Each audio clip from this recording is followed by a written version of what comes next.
O mundo do folclore é rico em figuras cativantes, mas poucas possuem a mesma mística e poder que as bruxas. Essas figuras enigmáticas têm sido uma parte integral das histórias e lendas que moldam a cultura de muitas sociedades ao redor do mundo. No Brasil, a bruxaria não é apenas um conto de fadas ou uma história para assustar crianças. É uma parte viva e pulsante do tecido cultural do país. No Brasil, essas feiticeiras são mais do que personagens de histórias para dormir. Elas são partes integrantes do tecido cultural, entrelaçadas na própria alma da nação. Elas aparecem em contos que são passados de geração em geração, mantendo viva a chama do mistério e da magia.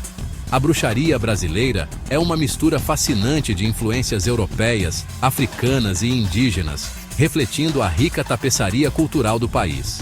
Dos áridos cenários do sertão às movimentadas ruas das cidades modernas, contos de bruxas cativaram gerações, incutindo um senso de maravilhamento, medo e intriga. Esses contos não são apenas histórias, são reflexos das ansiedades, esperanças e sonhos de uma nação.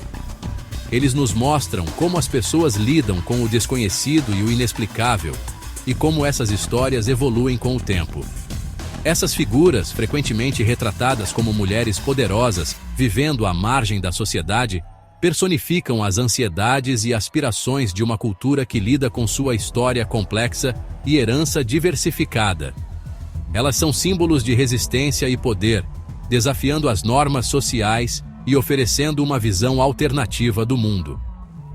Através de suas histórias, podemos entender melhor as dinâmicas sociais e culturais que moldaram o Brasil ao longo dos séculos.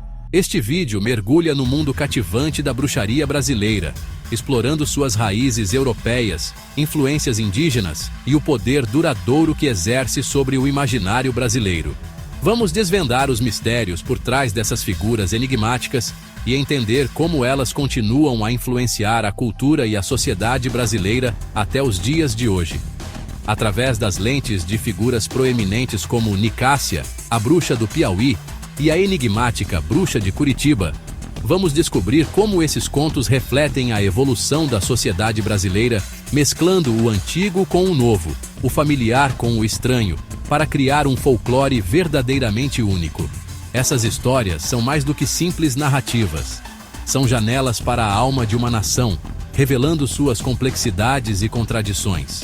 Junte-se a nós em uma jornada ao coração da bruxaria brasileira, onde mito e realidade se entrelaçam para pintar uma tapeçaria vívida de magia, mistério e significado cultural duradouro. Vamos explorar como essas histórias continuam a ressoar na vida moderna, influenciando desde a literatura e o cinema até as práticas espirituais e as celebrações culturais. A bruxaria brasileira é um testemunho da resiliência e da criatividade de um povo que encontra magia no cotidiano. As sementes da bruxaria brasileira foram semeadas muito antes das primeiras caravelas portuguesas aportarem em terras brasileiras. Essas sementes, invisíveis aos olhos dos colonizadores, já estavam presentes nas práticas espirituais e nas crenças dos povos indígenas que habitavam essas terras há milênios. Elas chegaram com os colonizadores, trazidas através do Atlântico, junto com o catolicismo, o folclore europeu e um medo profundo do desconhecido. Os colonizadores trouxeram consigo não apenas suas crenças religiosas, mas também suas superstições e histórias de bruxas e seres sobrenaturais. No entanto, essas crenças importadas não permaneceram estáticas ao chegarem às vibrantes praias do Brasil. Elas começaram a se transformar, influenciadas pelo novo ambiente e pelas culturas que encontraram aqui. Foram transplantadas para um solo fértil, enraizando-se entre as crenças e práticas indígenas existentes, entrelaçando-se com as tradições africanas trazidas pelas populações escravizadas. Esse encontro de culturas criou uma tapeçaria rica e complexa de crenças e práticas espirituais.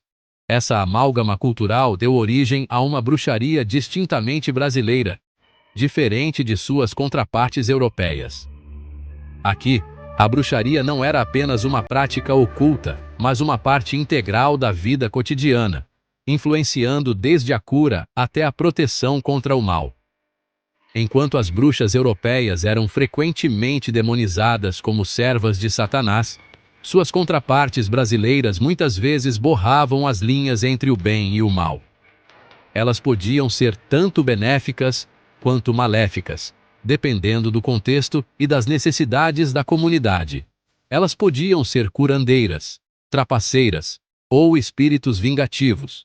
Suas ações motivadas por desejos e motivações complexas que refletiam a natureza multifacetada da própria sociedade brasileira. A bruxaria brasileira, portanto, é um reflexo das diversas influências culturais que moldaram o país. Essa fusão de culturas é o que torna a bruxaria brasileira tão fascinante. É uma mistura única de elementos indígenas, africanos e europeus, cada um contribuindo com suas próprias tradições e crenças para criar algo novo e distinto. É uma prova da resiliência da tradição, da fluidez da crença e do poder da troca cultural para gerar algo inteiramente novo. A bruxaria brasileira é um testemunho vivo da capacidade humana de adaptar e transformar crenças em resposta a novos desafios e ambientes. Nenhuma exploração da bruxaria brasileira estaria completa sem um encontro com Nicásia, a lendária bruxa do Piauí.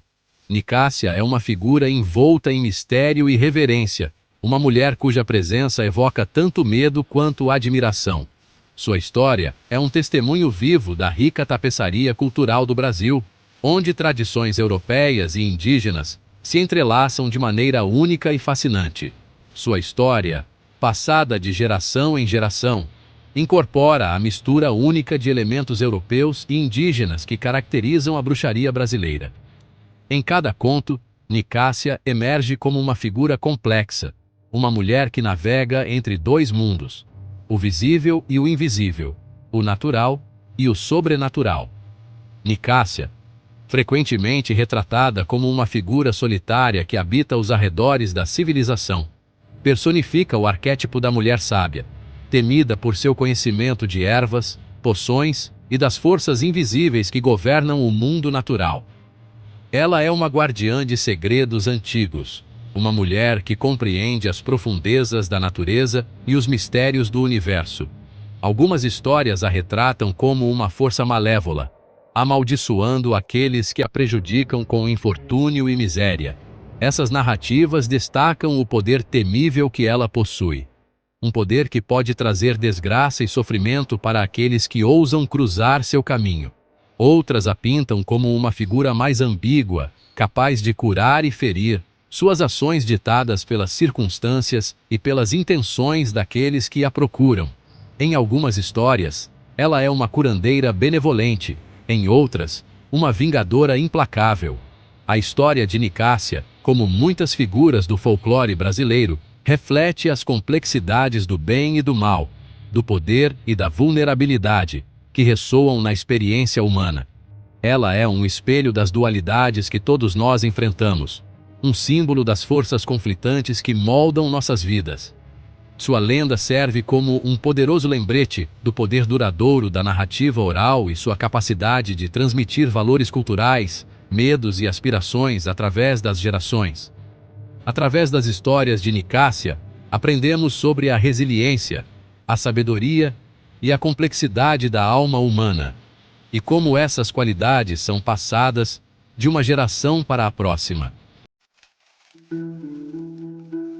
Além de Nicásia, explorando a rica tapeçaria das bruxas brasileiras. Embora Nicásia se destaque como uma figura proeminente no panteão das bruxas brasileiras, ela é apenas um fio em uma rica e diversificada tapeçaria de seres mágicos. Das profundezas da floresta amazônica ao coração pulsante do Rio de Janeiro, cada região possui seu próprio elenco único de feiticeiras, cada uma incorporando as ansiedades e crenças específicas de suas respectivas comunidades. Temos a Cuca, uma entidade monstruosa com cabeça de jacaré e corpo de mulher, que se alimenta de crianças desobedientes, sua lenda servindo como um conto de advertência para garantir o bom comportamento. Depois, há a Matinta Pereira, uma bruxa metamorfa frequentemente representada como uma coruja ou uma velha, que vaga pela noite, seus gritos tristes um prenúncio de infortúnio. Essas figuras, diversas em suas aparências e motivações, demonstram a adaptabilidade do folclore brasileiro, sua capacidade de absorver e reinterpretar influências externas, mantendo uma identidade distinta enraizada na terra e em seu povo. A lenda urbana da bruxa de Curitiba. Criação de mitos modernos. À medida que o Brasil fez a transição para o século XX, seu folclore continuou a evoluir, refletindo a mudança na paisagem social e o surgimento de novos centros urbanos. A lenda da bruxa de Curitiba, uma história enraizada na metrópole em expansão de Curitiba, exemplifica esse fenômeno. Esta lenda urbana conta a história de Constantina, uma jovem amaldiçoada com a juventude eterna. Seu destino entrelaçado com o legado sombrio de bruxaria de sua família. Ao contrário dos cenários rurais de muitos contos tradicionais de bruxas, a história da bruxa de Curitiba se desenrola em um cenário de modernidade, ruas movimentadas, luzes elétricas e uma sensação de anonimato que esconde e amplifica o medo do desconhecido. Essa releitura moderna da figura da bruxa fala das ansiedades de uma sociedade que luta com a rápida urbanização, refletindo os medos do isolamento social, o colapso dos valores tradicionais e a atração pelo conhecimento proibido.